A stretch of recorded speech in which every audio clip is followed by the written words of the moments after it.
Good day and good morning. Welcome to the WagonWheel Homestead. Today we're going to try something new.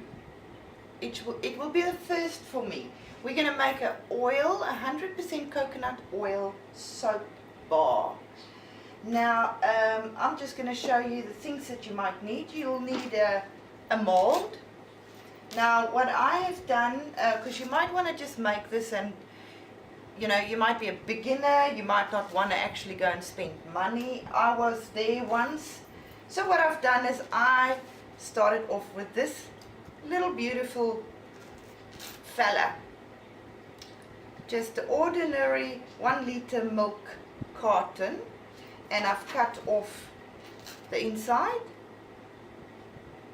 You'll see I've kept the strip on here, but it's only because when you pour your soap, these things, they all tend to bulge, and I don't like that because I don't want the bulgy soap. So I just kept the strip in here to keep its shape. It's a beautiful container. I love the inside of this. It's really smooth, and the nice thing about this is it's recyclable. So you can, if you get your soap out of here, perfectly fine, good, you can use it again. But the nice thing is you can just literally shred it off your soap like a Christmas wrapping and chuck it in the bin. So what I'm going to do is I'm going to use this one. I'm going to show you quickly how to determine how much oil you need. So how do you work out how much oil you need? You take your measuring tape and you measure your length times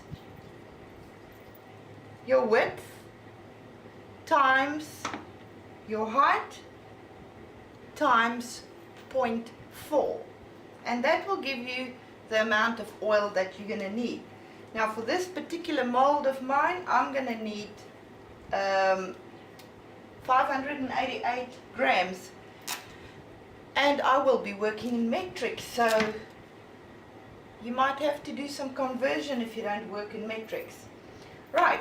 So what are we going to need? To make our soap with coconut oil, the first thing we're going to need is coconut oil. Now I've left mine out so it can get to room temperature. You'll see on a lye calculator it says coconut oil 76. That means that it will start dissolving or actually melting at 76 degrees. I'm assuming that is Fahrenheit because I will die if it's 76 degrees Celsius here. We've been having 36 degrees here for the last 2 days and I've almost been dead. Anyway, you will need your pot. You can use a pot or a glass container, bowl or something, but I have seen people doing this in plastic buckets. So whatever fancy triggers your fancy. You will need distilled water. You cannot make the coconut or the lye. You can't mix the lye with tap water because there's already other chemicals in the tap water. So it has to be distilled water. So you need your distilled water. Then you will need a jug to mix your lye in. I just use a nice big jug that's actually got a lid on because I don't like this lye stuff. Then you need your caustic soda, which is your lye, which you will measure down how much you'll need. And you'll probably need a spatula. You will definitely need a stick blender. Okay, mine's still into pieces. You need a stick blender. For safety, you'll definitely need a pair of gloves. You will need goggles or any eye protection. And if you want to, you can even use a mask, specifically when we make the lye. Then you might need some essential oils and fragrances. So whatever you want to use in your soap. So you pick your essential oil or fragrance, and then you'll also grab your colorant if you want to make it a different color. I'm still deciding what I'm going to do with mine, so I'm not pulling that out now. And one more thing you need is your scale. So what I'm going to do now is I'm going to pull out my scale, and I'm going to start weighing down all my ingredients, and then I will be back. Okay folks, so I've measured out my oil,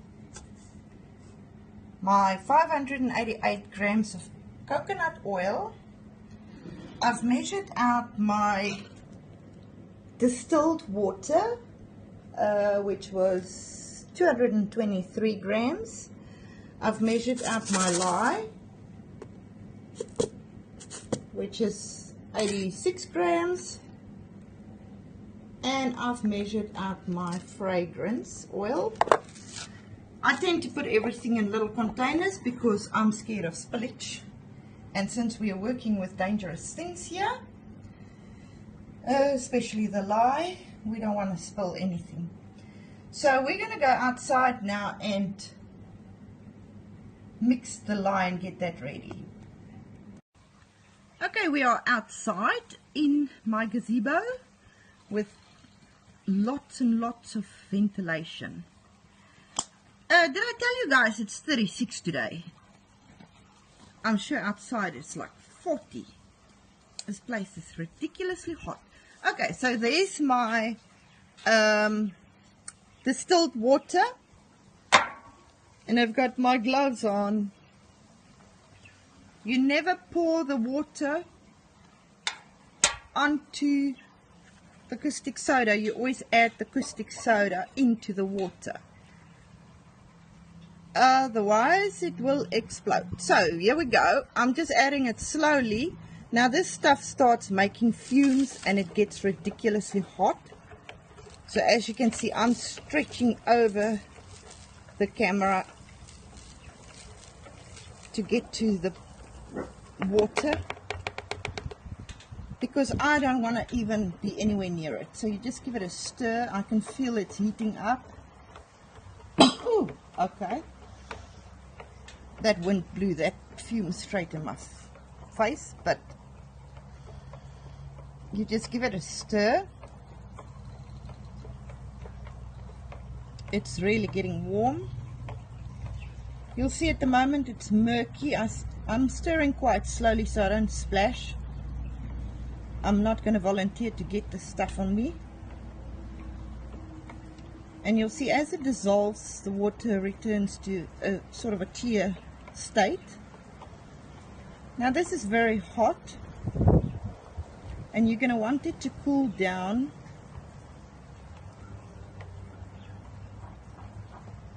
somewhat to about, because I believe this gets to over 200 degrees. I'm not sure if that's Fahrenheit or Celsius, but then you have to bring it back down to just over 100. Now I think that's dissolved well enough.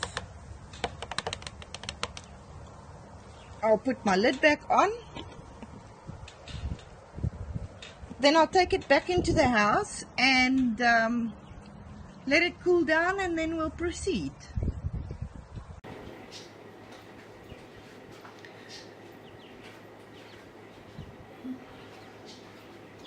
Okay guys, so my lye has cooled down now. So I'm going to mix this into my oil, and I'm just going to slowly stir this into my oil.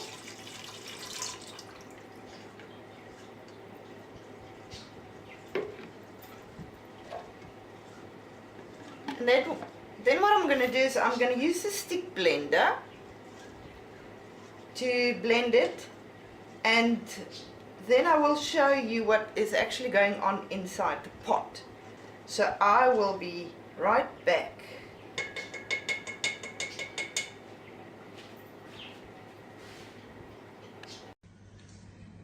Right, so this is starting to come on nicely. It's not quite at trace yet. I'm just trying to spare you all from the blender noise. But what I do is I pretend it's a whippersnipper, you know? My husband, when he goes around whippersnipping, he goes brr, brr, brr, brr, brr. So, only because this is not a massive batch, I can do it. But I'm not keen to burn out another little stick blender. This is very close to tracing.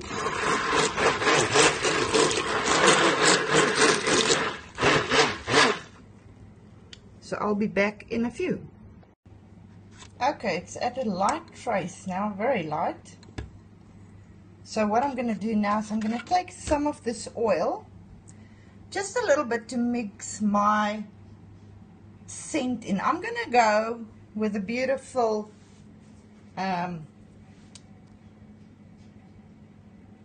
ultramarine pink.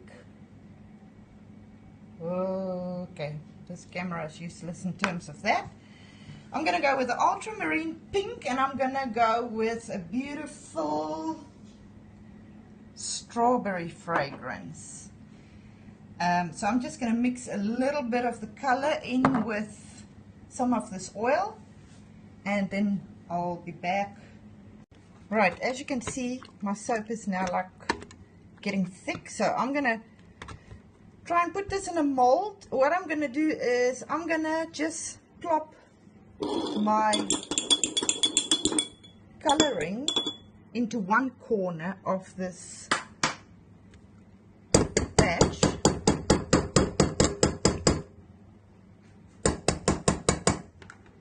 because I don't want it all pink. So I'm just gonna put that in one side,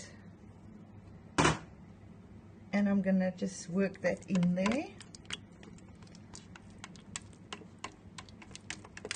And then I'm going to pour all this into a mold, into the mold, and hopefully keep a lot of that white, because I think the white is beautiful. Okay, I'll be back in a minute. Right, so I've put my soap in the container. It's come out beautiful. You might not actually see it now with the light, or you might see it but think it's the actual container, but it's got very soft traces of pink. I think I would have probably liked a little bit more pink, but okay, so be it. It's the first time for me making coconut soap. Now, from what I understand, it needs to stand for about 5 or 6 hours, and then it's ready. It's quite quick compared to all the other soaps. And I will be back. I've put some scented rose dust on here. It smells absolutely beautiful. So I'll be back in about 5 or 6 hours to cut it and show you. Okay guys, I'm back. But before we cut this, I just want to say I'm gonna, at the end of the video, I'll put the recipe in for this size mold. I'm thinking this might be quite a popular size, so I'm going to just pop the recipe in for this specific size, and then I'm going to also work out the amount of oil that you need for this container, because I think this you would be able to find anywhere. And so I'm gonna, this is 1 liter, so I'm gonna work out the recipe for this particular type of mold, and then you can also just make it from that recipe. That will be right at the end of the video. So now we're gonna look at our, oh, it smells beautiful. We're gonna take our soap out of here.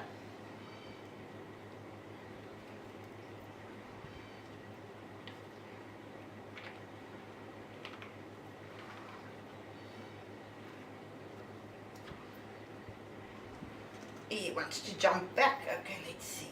There we go. Beautiful. Look at the lovely pattern at the bottom. And here you can actually see the pinks quite nicely. It's got some edges here. I'll just cut this and then I'll trim it out later. It feels slightly sweaty, but I'm sure during the curing process that will get better. So I'm using one of these crinkle cutters. There we go. That's if the rest of the block wants to stand still.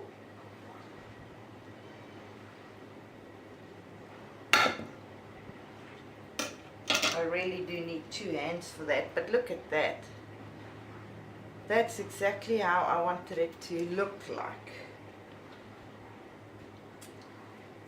That is looking so lovely.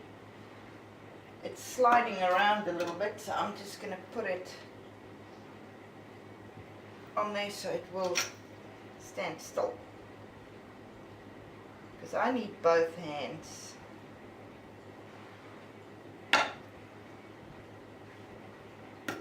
Beautiful.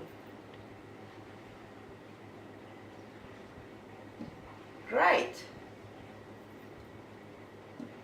So stay tuned for my recipe, and thank you for watching. Please like and subscribe if you want to follow us here on the WagonWheel Homestead. Bye.